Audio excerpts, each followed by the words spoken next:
ہاں ہاں ہاں، اب اللہ کے لاڈلے ترین پیغمبر سیدنا ابراہیم خلیل اللہ کا ذکر خیر ہے۔ سر یہی اب چلنا ہے کتنے رکوعوں تک؟ کیا سوز و گداز ہے جی، کیا عشق کیا اللہ نے اپنے اس بندے کے ساتھ، اور اس بندے نے کیا عشق نبھایا ہے اپنے رب کے ساتھ۔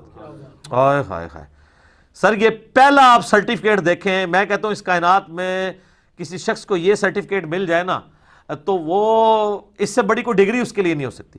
وَإِذِ ابْتَلَىٰ إِبْرَاهِيمَ رَبُّهُ بِكَلِمَاتٍ، اور جب آزمایا ابراہیم کو اس کے رب نے جس آزمائش میں، یہ ترجمہ ہے اس کا، جب آزمایا اس کے رب نے اسے جس آزمائش میں، فَأَتَمَّهُنْ، تو اس نے اس کو فلائنگ کلرز کے ساتھ اول ڈگری میں اس کے اندر جو ہے وہ کامیابی حاصل کی ہے۔ سر دیکھیں نا کہاں نہیں آزمایا، آگ میں پھینکا گیا آخری وقت تک۔ آپ کا کلام کیا ہے؟ صحیح بخاری کے الفاظ ہیں، آگ میں پھینکنے لگے ہیں، حسبنا اللہ و نعم الوکیل۔ ہائے ہائے ہائے سر، اسرائیلی روایتوں میں تو یہاں تک ملتا ہے، چونکہ اسرائیلی روایتوں کے بارے میں جو قرآن و حدیث سے نہ ٹکرائیں، صحیح بخاری کے الفاظ ہیں کہ بنو اسرائیل کی روایتوں کو بیان کرنے میں حرج نہیں ہے، نہ ان کی تصدیق کرو نہ تکذیب کرو، اس لیے کہ ہو سکتا ہے کتاب و سنت کے خلاف ہو تم تصدیق کر دو، اور ہو سکتا ہے کتاب و سنت کے عین مطابق ہوں اور تم اس کی تکذیب کر دیتے ہو، تو جو فٹ ان بیٹھتی ہیں ہم ان کو اس طریقے سے لیتے ہیں۔ تو یہ اسرائیلی روایتوں میں ملتا ہے یہودیوں کے ہاں کہ اس وقت اللہ تعالیٰ نے آزمائش کے طور پہ حضرت جبرائیل علیہ السلام کو انسانی شکل میں بھیجا حضرت ابراہیم کو ٹیسٹ کرنے کے لیے، اور اس نے آ کے کہا کہ حضرت اگر آپ کے تو میں آپ کو بچا لیتا ہوں۔ اچھا، حضرت ابراہیم علیہ السلام کو یہ پتہ بھی تھا یہ فرشتہ اللہ کی طرف سے ہے، تو انہوں نے کہا جبرائیل جس کے لیے مجھے پھینکا جا رہا ہے وہ دیکھ رہا ہے نا، مجھے تیری حاجت نہیں ہے، حسبنا اللہ و نعم الوکیل۔ اور یہ مجھے بالکل حضرت ابراہیم کے کریکٹر میں فٹ ان بیٹھتی ہوئی یہ بات لگتی ہے کہ واقعی ایسا ہوا ہوگا۔ ابراہیم علیہ السلام اتنے خوددار تھے اس حوالے سے کہ انہوں نے جبرائیل کو بھی ایکسیپٹ نہیں کیا۔ قال انی جاعلک للناس اماما، سر یہ قربانیوں کے بعد پھر ڈگری مل رہی ہے، پھر وہ سب سے بڑی قربانی جو 87 سال کی عمر میں جا کے اللہ تعالیٰ نے بیٹا دیا، جب اپنی عمر 99 ایئرز ہوئی، بچے کی عمر 12 سال ہوئی، کہا جی اس کو ذبح کرو، تو دیکھیں کوئی دوسری بات ہی نہیں کی انہوں نے۔ تو اللہ تعالیٰ ماتا ہے پھر یہ سارے جب امتحانات سے گزرا تو ہم نے کہا کہ ہم تمہیں انسانیت کا امام بنانے والے ہیں۔ اچھا، ابراہیم علیہ السلام کی زندگی میں تو گنتی کے لوگ ان کے اوپر ایمان لے کے آئے ہیں۔ سورۃ العنکبوت میں آتا ہے کہ صرف ایک لوط ان پر ایمان لے کر آیا، ان کے گھر والوں کے سوا کوئی صاحب امت پیغمبر نہیں ہے حضرت ابراہیم کوانٹٹی وائز، جس طرح کہ نبی صلی اللہ علیہ وسلم کی امت ہے۔ حضرت موسیٰ علیہ السلام کو اللہ تعالیٰ نے اتنے جانثار لوگ ساتھی دیے۔ اللہ تعالیٰ فرما رہا ہے کہ ہم نے اسے کہا تو ہمیں انسانیت کا امام بنانے والے ہیں۔ ہائے ہائے، تو ابراہیم علیہ السلام کہتے ہیں قال ومن ذریتی، تو یا اللہ جو میری اولاد ہے وہ بھی ہوگی۔ جواب کیا انٹلیکچوئل ہے، مختصر جواب ہے اور کمال کا۔ یہ پوچھا گیا کہ میں تو امام ہوں تو میری اولاد میں بھی امامت ٹرانسفر ہوگی؟ شاہ جی تسی تے امامت روک دے نہیں پہ ہون تک۔ اللہ نے کہا قال لا ینال عہد الظالمین، میرا عہد ظالموں کے لیے نہیں ہوگا، یعنی جو تیرے پیروکار ہوں گے نا ان کو تو امامت مل جائے گی۔ امامت سے مراد یہ کوئی منصب یا کوئی امام مسجد کی ڈگری نہیں ہے، مراد یہ کہ وہ لوگوں کو دین سکھائیں گے، انبیاء کا جو دین ہے وہ جو اللہ نے ان کو دیا ہے وہی کے ذریعے اس کا تعارف کروائیں گے امتوں کو۔ تو اللہ نے فرما دیا اس میں بھی کہ تیری اولاد میں بھی کوئی ہوا نا اگر وہ ظالم ہوا، اپنی جان پہ ظلم کرنے والا، سب سے بڑا ظلم کون سا ہے؟ شرک، ان الشرک لظلم عظیم، سورہ لقمان آیت نمبر 13۔ اگر تیری اولاد کے اندر کوئی ظلم کرنے والا ہوا، چاہے وہ شرک کرنے والا یا گناہ کبیرہ کرنے والا، وہ کوئی امام نہیں بنے گا۔ آپ بے شک کہتے رہے سید نے سوٹا لا رہے ہیں جی، سید ہیں نا جی، گوٹے گڈے پکڑو، اور اللہ تعالیٰ فرما رہا ہے ابراہیم جو تیرے طریقے پہ نہیں چلے گا نا اس کے لیے کوئی ڈگری نہیں ہوگی۔ تو اس میں یہ امپلائڈ ہے کہ اگر تیری اولاد میں کوئی تیرے طریقے پہ چلے گا تو وہ امام بھی وہی ہوگا۔ تو امام حسین ہے نا امام، سر امام حسن ہے نا امام، وہ ڈیزرو کرتے ہیں، ابراہیمی اولاد ہے، انہوں نے پرفارم بھی کی ہے۔ تو قرآن سے یہ حسنین کریمین کی امامت قرآن سے ثابت ہوتی ہے، یہ والی امامت۔ وہ ڈیوائن امامت نہیں کہ جو ختم نبوت کے منافی ہے، اس پہ تو میرا کلپ بھی آپ دیکھ لیں، عقیدہ امامت یوٹیوب پہ جا کے. تو اللہ تعالیٰ فرماتا ہے ظالموں کو عہد نہیں ملے گا ہاں تیری اولاد میں کوئی تیرا پیروکار ہوگا. تو یہ وہی حدیث صحیح مسلم کی کہ جس کو اس کے عمل نے پیچھے چھوڑ دیا اس کا نسب اسے آگے نہیں لے کے جا سکتا. اللہ اکبر. وَإِذْ جَعَلْنَا الْبَيْتَ مَثَابَةً لِلنَّاسِ وَأَمْنًا، اور جب ہم نے بنایا اس خانہ کعبہ گھر کو مرکز لوگوں کے لیے اور امن کی جگہ بنا دیا. وَاتَّخِذُوا مِن مَّقَامِ إِبْرَاهِيمَ مُصَلًّى، اور ہم نے حکم دیا اپنے محبوب صلی اللہ علیہ وآلہ وسلم کو کہ ابراہیم کے کھڑے ہونے کی جگہ کو اپنا مصلی بناؤ. اچھا، نبی علیہ السلام جب تک مکے میں تھے نا تو آپ کھڑے ہوتے تھے مستجاب دیوار کی طرف، یعنی یہ قبلہ شریف ہے نا، اگر آپ دیکھیں ریکٹینگولر ہے یوں. پاکستان سے اگر آپ دیکھ رہے ہو نا تو یہاں پہ مقام ابراہیم ہے، ٹھیک ہے جی، آلموسٹ کعبے کے اس طرف، اور یہاں پہ خانہ کعبے کا دروازہ ہے اور اس کارنر پہ حجر اسود ہے، ٹھیک ہے. اور یہ جو دیوار ہے نا یہ والی، یہ کہلاتی ہے مستجاب، 70 انبیاء کا مصلی ہے، کیونکہ یہاں پہ اگر کوئی کھڑا ہونا تو اس کا رخ بیت المقدس کی طرف ہو جاتا ہے. اور اس دیوار کے بالکل اپوزٹ حتیم ہے. حتیم کی جو اپوزٹ والی دیوار ہے اسے مستجاب کہتے ہیں. تو نبی علیہ السلام یہاں کھڑے ہو کے نماز پڑھتے تھے تو دونوں قبلوں استقبال ہو جاتا تھا. حضرت عمر کی خواہش تھی کہ نبی علیہ السلام اپنا مصلی بدلیں، انہوں نے مشورہ بھی دیا. بخاری مسلم میں حدیث ہے حضرت عمر کی، آپ عارضی دیکھیں.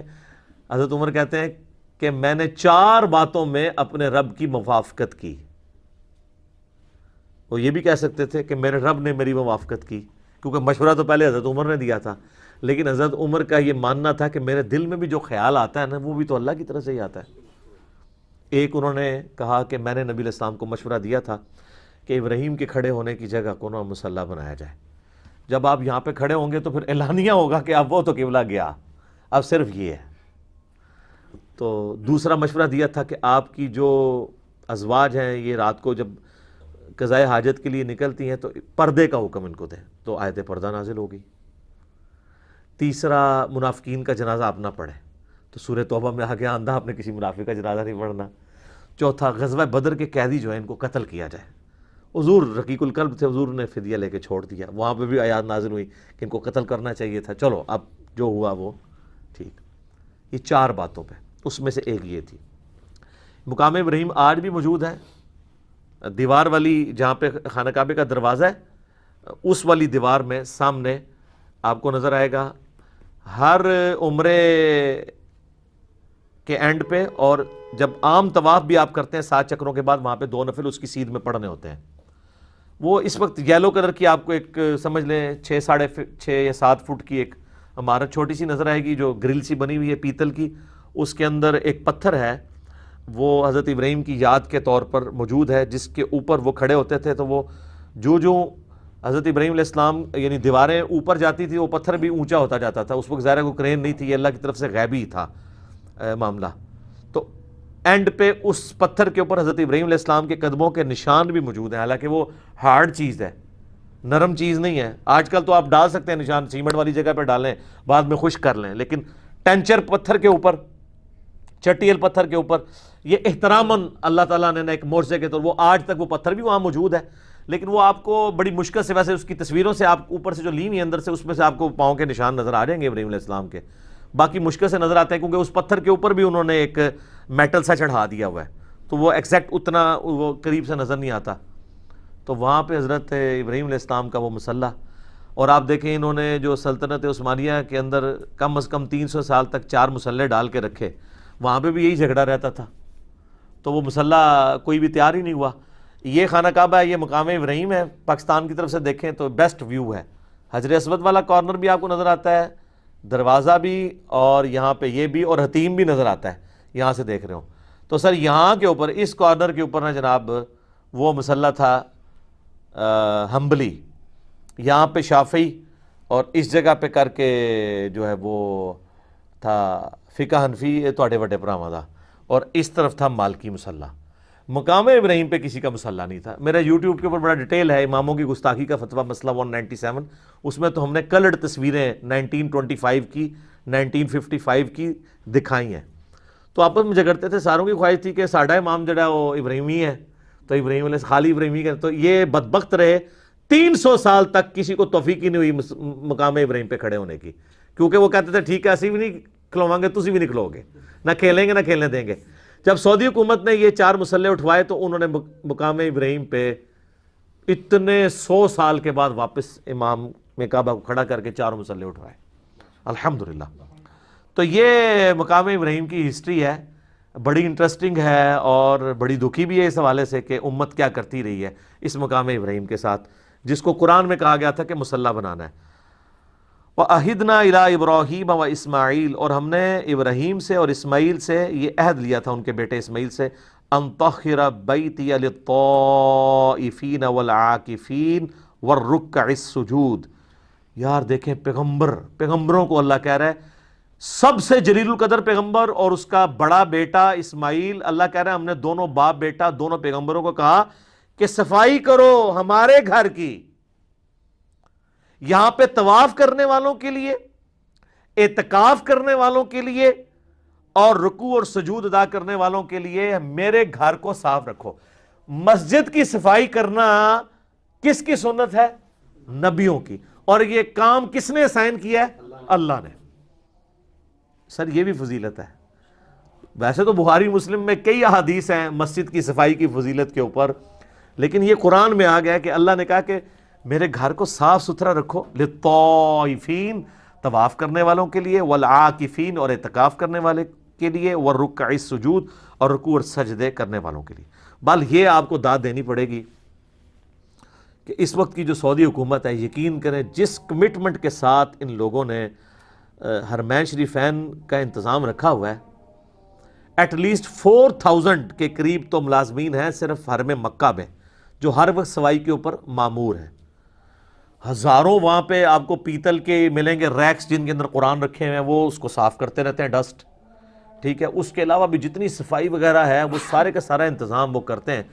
اور آپ دیکھیں کہ دنیا کے آلموسٹ 150 سے زیادہ ممالک, 150+ ممالک کے لوگ, ہر قسم کی عادتوں والے لوگ آئے ہوتے ہیں. میں نے تو وہاں حبشیوں کو دیکھا ہے کہ وہ وضو خانے پہ بیٹھ کے نا اپنی تہمت ایسے اونچی کر کے وہیں پہ پیشاب کر کے نا تو وہ ٹوٹی کھول کے استنجا بھی کر لیتے ہیں کہ چھوٹا پیشاب تو ہے, ٹھیک ہے. یعنی اتنے اجڑ قسم کے لوگ بھی ہیں. حرم مکہ کے اندر کس طرح کی چیزیں بھی لے جاتے ہیں, لیکن سر پورے حرم میں میرا چیلنج ہے آپ کو ذرا سی بھی سمیل نہیں آئے گی, اتنا صفائی کا اہتمام ہے. لوگ اسے روحانی معاملہ سمجھ رہے ہوتے ہیں, روحانی معاملہ نہیں ہے, وہ صفائی مینٹین کی ہوئی ہے انہوں نے. ایک دن کے لیے صفائی روک لینا تو پتہ چل جائے گا حرم مکہ میں کیا صفائی رہتی ہے. لوگ سمجھتے ہیں شاید خود فرشتے آ کے صفائی کر جاتے ہیں. او جی خاص خوشبو ہے, وہ یہاں پہ بھی آپ کو مل رہی ہوتی ہے نا, خوشبو تو لکھے ہوتا ہے غلاف کعبہ. اور سر وہ خوشبو غلاف کعبہ سے نہیں آ رہی ہوتی, غلاف کعبہ کو لگائی ہوئی ہوتی ہے انہوں نے. وہاں ٹپیکل ایک سمیل آپ کو تھرو آؤٹ آتی, بڑی اچھی سی. وہ اس صرف کی ہے جو وہ وہاں پہ ڈٹرجنٹ بلکہ کہنا چاہیے, صرف تو ایک خاص کمپنی کے ایک برانڈ کا نام ہے ڈٹرجنٹ, جس سے وہ صفائی کرتے ہیں. اور دیکھیں اہتمام یہ ہے کہ وہاں پہ انہوں نے وہ جو گاڑیاں صفائی والی رکھی ہیں وہ بھی بجلی کی چارج ہے, کوئی انجن نہیں ہے ان کے اندر, بیٹری کے اوپر چلتی ہیں, کوئی آواز نہیں. آپ کے پاس وہ چل رہی ہیں آپ کو آواز آنی نہیں, ظاہر ہے وہ بیٹری والی ہے. اور وہ طواف کعبہ روکے بغیر اس طریقے سے بیچ میں انٹر ہو کے ساتھ ساتھ صفائی کرتے جاتے ہیں, طواف بھی جاری رہتا ہے. اتنا بہترین انتظام کیا ہوا ہے. تو وہ آج تک وہ معاملہ الحمدللہ اس طریقے سے جاری ہے.